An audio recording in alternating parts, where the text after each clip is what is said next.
சட்டப்படி அமைக்கப்பெற்ற இந்திய அரசியல் அமைப்பின்பால் உண்மையான நம்பிக்கையும் மாறா பற்றும் கொண்டிருப்பேன் என்றும்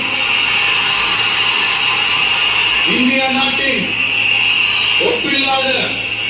முழு முதல் ஆட்சியையும் ஒருமையையும் நிலைநிறுத்துவேன் என்றும் தமிழ்நாட்டு அரசின் முதலமைச்சராக உண்மையாகவும் உரச்சான்றின் மணியும் என் கடமையை நிறைவேற்றுவேன் என்றும் அரசியல் அமைப்பிற்கும் சட்டத்திற்கும் இணங்க அச்சமும் ஒருதலை சார்பும் இன்றி விருப்பு வெறுப்பு